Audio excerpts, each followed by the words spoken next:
જય દ્વારકાધીશ મિત્રો। રુચાના લગ્ન શહેરના એક મોટા પરિવારના દીકરા સમીર સાથે થયા હતા। સમીર એક સફળ બિઝનેસમેન હતો, સ્વભાવે અત્યંત શાંત, સમજુ અને પોતાની પત્નીને પ્રેમ કરનારો માણસ। રુચા જ્યારે લગ્ન કરીને આ મોટા આલીશાન બંગલામાં આવી, ત્યારે એની આંખોમાં નવા જીવનના અનેક સપનાઓ હતા। આજ ઘરમાં સમીરની નાની બહેન કામિની પણ રહેતી હતી। કામિની દેખાવે સુંદર હતી। આધુનિક કપડાં અને મોંઘા શોખ એની ઓળખ હતા, પણ એનો સ્વભાવ રુચાથી તદ્દન વિપરીત હતો। કામિનીને ઘરમાં પોતાની મરજી મુજબ જ બધું ચલાવવાની આદત હતી। રુચાના આવ્યા પહેલાં આખા ઘરની સત્તા કામિનીને હાથમાં જ હતી।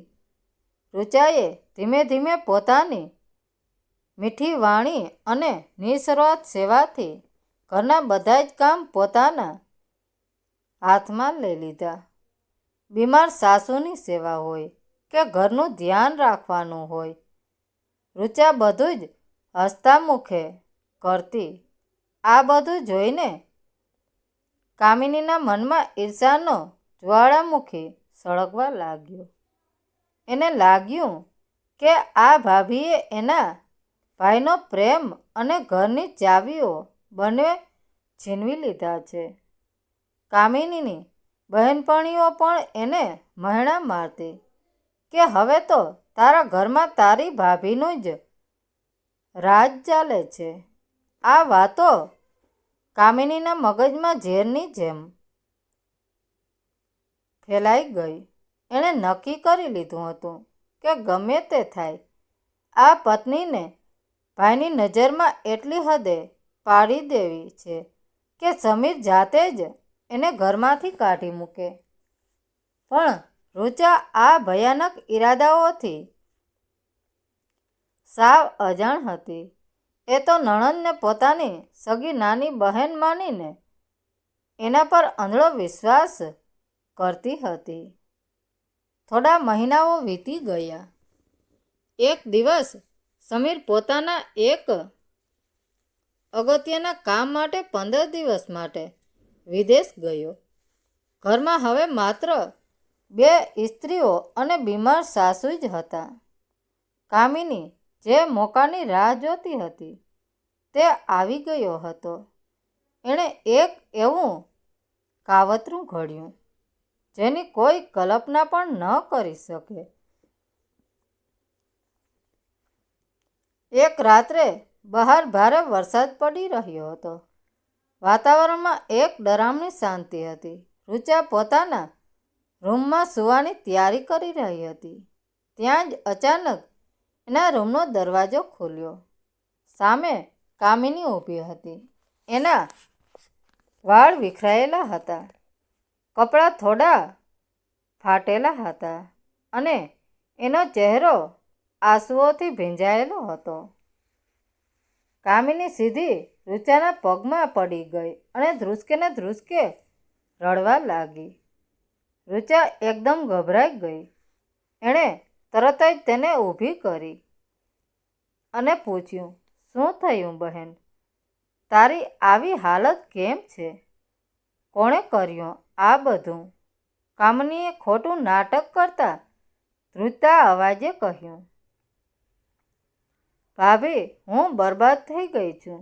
મેં મારો નવો બિઝનેસ શરૂ કરવા માટે બજારમાંથી કેટલાક ખતરનાક લોકો પાસેથી 10 લાખ રૂપિયા વ્યાજે લીધા હતા, પણ મારો બિઝનેસ ડૂબી ગયો અને હવે એ લોકો મારા જીવના દુશ્મન બની ગયા છે।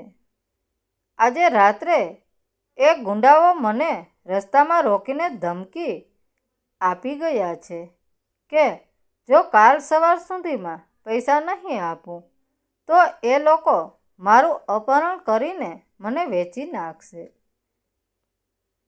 આ સાંભળીને રુચાના હોશ ઉડી ગયા। એણે ગભરાતા અવાજે કહ્યું, આપણે અત્યારે જ પોલીસને ફોન કરીએ અને તારા ભાઈને પણ જણાવી દઈએ. જેવો રૂચાઈએ ફોન ઉપાડ્યો, કામિનીએ તરત એના હાથમાંથી ફોન ઝૂંટવી લીધો. ના ભાભી, ભૂલથી પણ ભાઈને ન કહેતા. એ મને ક્યારેય માફ નહીં કરે. ઘરમાંથી કાઢી મૂકશે અને પોલીસ પાસે જઈશું તો એ ગુંડાઓ આપણા આખા પરિવારને મારી નાખશે. પ્લીઝ ભાભી, મને બચાવી લો. મારી પાસે બીજો કોઈ રસ્તો નથી. કામિનીએ એટલી કરુણતાથી આજીજી કરી કે માસૂમ હૃદય પીગળી ગયું. પોતાની નણંદની ઇજ્જત અને જીવ બચાવવા માટે રૂચાએ જરા પણ વિચાર્યા વગર પોતાનો કબાટ ખોલ્યો. એમાંથી એણે પોતાના પિયરમાંથી મળેલા અને લગ્નના ભેટ આવેલા તમામ સોનાના દાગીના કાઢ્યા અને કામિનીના હાથમાં મૂકી દીધા. આ લઈ જા. આ દાગીના વેચીને તું તારું દેવું ચૂકવી દે. તારો જીવ અને તારી આબરૂ આ ઘરેણા કરતાં વધારે કિંમતી છે. તારો ભાઈ આવશે ત્યારે હું કોઈ બહાનું કાઢી લઈશ. દાગીના લઈને નણંદ પોતાના રૂમમાં ગઈ અને મનોમન હસવા લાગી. એનો શિકાર હવે પૂરી રીતે એની જાળમાં ફસાઈ ગયો હતો. 15 દિવસ પછી સમીર વિદેશથી પાછો ફર્યો. બધું સામાન્ય લાગતું હતું. 2 દિવસ પછી પરિવારના ખૂબ જ નજીકના મિત્રના લગ્ન હતા. રાત્રે તૈયાર થતી વખતે પતિએ પોતાની પત્નીને કહ્યું, રૂચા, આજે તું પેલા જૂના દાગીના પહેરજે. એ તારા પર ખૂબ સુંદર લાગે છે. રૂચાના ચહેરાનો રંગ ઉડી ગયો. એના હાથ પગ ધ્રુજવા લાગ્યા. એણે બીતા બીતા નણંદ સામે જોયું. કામિની તો જાણે કંઈ જાણતી જ ન હોય એવો ડોળ કરીને પોતાનો મેકઅપ કરતી હતી.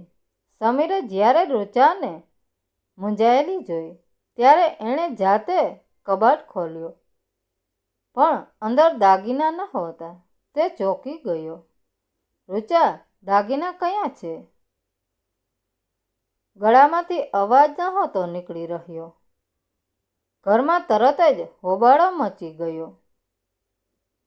ગુસ્સામાં પોલીસ બોલાવવાની વાત શરૂ થઈ ત્યારે કામિની ધીમા પગલે આગળ આવી અને અત્યંત માસૂમ ચહેરો બનાવીને બોલી, ભાઈ, મને માફ કરજે.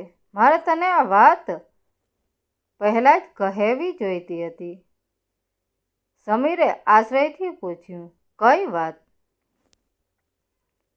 કામિની બહેને રૂચા સામે નજર નાખીને કહ્યું, ભાઈ, જ્યારે તું બહાર ગયો હતો ત્યારે એક રાત્રે મેં ભાભીને ઘરની પાછળના દરવાજે કોઈ અજાણ્યા માણસ સાથે વાત કરતા જોઈ હતી અને એમના હાથમાં એક મોટી થેલી પણ હતી. મેં પૂછ્યું તો એમણે મને ચૂપ રહેવાની ધમકી આપી. મને લાગે છે કે એમણે એમના ગામના કોઈ સંબંધીને છુપાવી રીતે બધા દાગીના આપી દીધા છે. આ સાંભળતા જ સમીરની આંખો ગુસ્સાથી લાલઘૂમ થઈ ગઈ. રૂચાના પગ નીચેથી જમીન ખસી ગઈ. જેને બચાવવા એણે પોતાનું સર્વસ્ત્ર આપી દીધું હતું.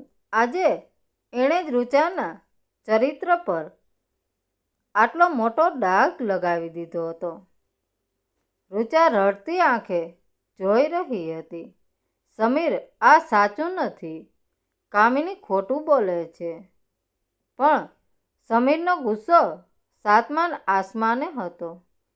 એક તરફ પોતાની બહેન હતી અને બીજી તરફ કબાટમાંથી ગાયબ થયેલા દાગીના.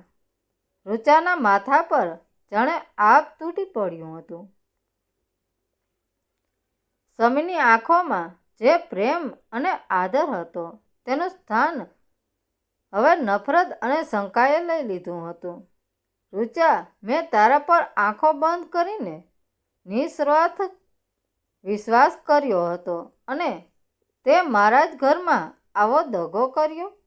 સમીરનો અવાજ આખા બંગલામાં ગૂંજી રહ્યો હતો.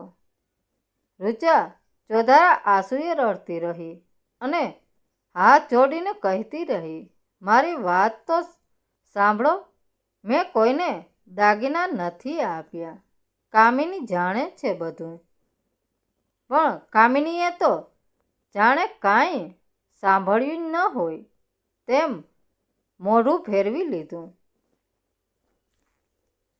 સમીરે પોતાની પત્ની એક પણ વાત સાંભળવાનો ઇનકાર કરી દીધો. તેણે કડક અવાજમાં સંભળાવી દીધું, કાલ સવારે તું તારો સામાન બાંધી લેજે. હું તને તારા પિયર મૂકી આવીશ. હવે આ ઘરમાં તારા માટે કોઈ જગ્યા નથી. આટલું કહીને સમીર ગુસ્સામાં પોતાના રૂમમાં જતો રહ્યો. એ રાત રૂચા માટે જીવનની સૌથી લાંબી અને પીડાદાયક રાત બની ગઈ. જે ઘરમાં તેણે પોતાના સપનાઓ વાવ્યા હતા તે જ ઘરમાં આજે તેને પારકું લાગતું હતું. જે નણંદને તેણે સગી બહેન માનીને તેનો જીવ બચાવવા માટે પોતાના ઘરેણાં આપી દીધા હતા, તે જ નણંદે આજે તેને રસ્તા પર લાવીને ઊભી રાખી દીધી હતી. રૂચાને સમજાતું ન હતું કે દુનિયામાં આટલું બધું છળકપટ પણ હોઈ શકે છે. તે આખી રાત ભગવાનની મૂર્તિ સામે બેસીને રડતી રહી અને પ્રાર્થના કરતી રહી કે હે ઈશ્વર, મારું સત્ય બહાર લાવજે. બીજા દિવસની સવાર પડી. વાતાવરણમાં એક વિચિત્ર ઉદાસી છવાયેલી હતી. સાસુ પણ પથારીમાં પડ્યા લાચારીથી બધું જોઈ રહ્યા હતા. રૂચા પોતાના રૂમમાં પોતાની બેગ પેક કરતી હતી. તેના દરેક કપડાં સાથે તેની આશાઓ પણ પેટીમાં બંધ થઈ રહી હતી. સમીર બહાર હોલના સોફા પર ગુમસુમ બેઠો હતો અને કામિની પોતાના ફોનમાં વ્યસ્ત હોવાનો ડોળ કરતી હતી. ત્યાં જ અચાનક ઘરની ડોરબેલ વાગી. નોકરે જઈને દરવાજો ખોલ્યો. દરવાજા પર શહેરના સૌથી જૂના અને જાણીતા ઝવેરી મગનલાલ ઊભા હતા. તેમનો પરિવાર વર્ષોથી સમીરના ઘરેણાં બનાવતો આવ્યો હતો. મગનલાલના હાથમાં એક અત્યંત સુંદર મખમલનું બોક્સ હતું અને તેમના ચહેરા પર ખુશી હતી. સમીર તેમને જોઈને થોડો આશ્ચર્યચકિત થઈ ગયો. તેણે ઊભા થઈને પૂછ્યું, અરે મગન કાકા, તમે અત્યારે સવારમાં?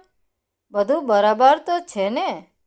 મગનલાલે હસતા હસતા જવાબ આપ્યો, હા ભાઈ, બધું એકદમ બરાબર છે. અરે કામિનીબેન ક્યાં છે?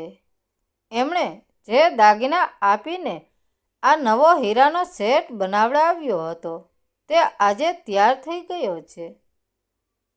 લગ્નનો માહોલ છે એટલે મેં વિચાર્યું કે હું જાતે જ ઘરે આપી જાઉં. આ સાંભળતા જ સમીરના પગ નીચેથી જમીન સરકી ગઈ.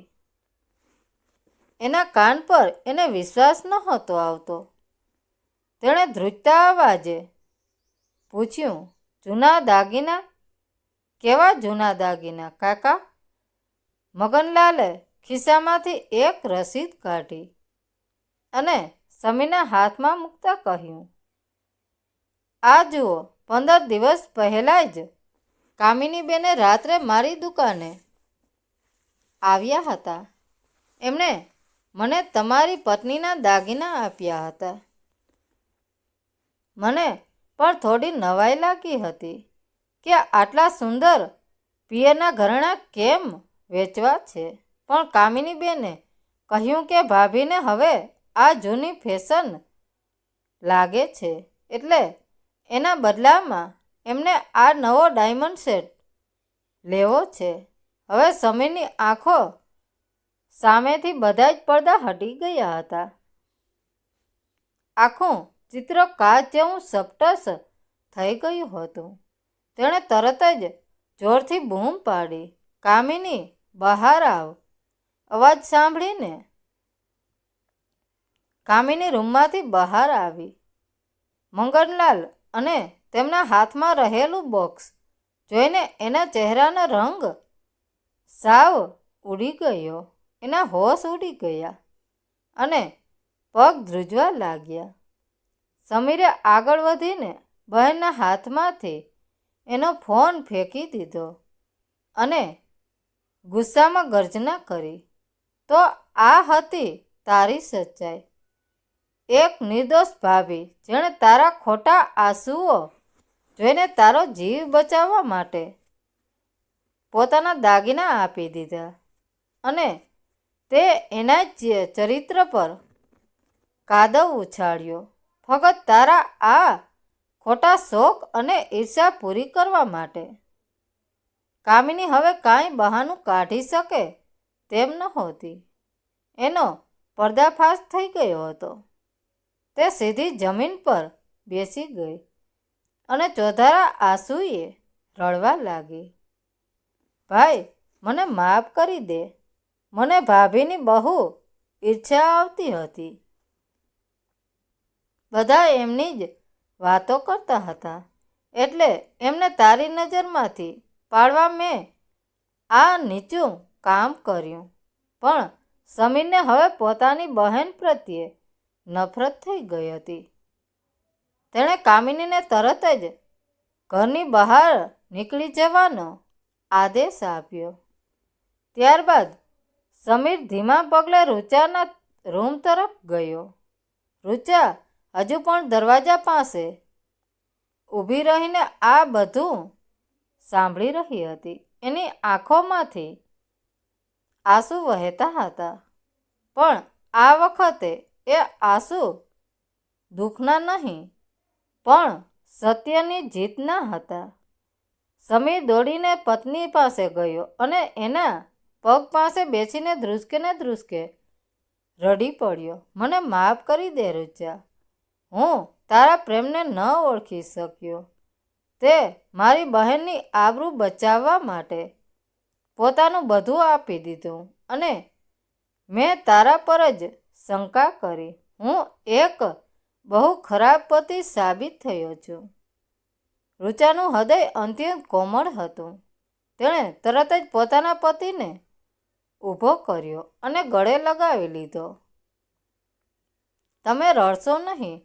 મારો ભગવાન મારી સાથે હતો, એટલે જ સત્ય આજે તમારી સામે આવી ગયું. મને તમારા પર કોઈ ક્રોધ નથી. કામિનીને પોતાની ભૂલનો ભારે પસ્તાવો થતો હતો. તેણે પણ આવીને પોતાની ભાભીના પગ પકડી લીધા અને માફી માગી. રુચાના મોટા મનને કારણે કામિનીને ઘરમાં રહેવાની મજૂરી તો મળી ગઈ, પણ આ ઘટનાને એનું આખું જીવન બદલી નાખ્યું હતું. હવે તે ક્યારેય કોઈની ઈર્ષા નહોતી કરતી. તે દિવસ પછી રુચાનું માન આ પરિવારમાં એટલું વધી ગયું કે કોઈ ક્યારેય તેના સામે ઊંચા અવાજે બોલવાની હિંમત નહોતું કરતું. ભોળી ભાભીની ધીરજ અને નિસ્વાર્થ પ્રેમ આખરે નણંદના અહંકારને હરાવી દીધો હતો. ખરેખર સત્ય થોડા સમય માટે પરેશાન થઈ શકે છે, પણ ક્યારેય પરાજિત નથી થતું. મિત્રો, વાર્તા કેવી લાગી? સારી લાગી હોય તો કોમેન્ટ કરીને જરૂર જણાવજો. ધન્યવાદ મિત્રો. રાધે રાધે. જય દ્વારકાધીશ.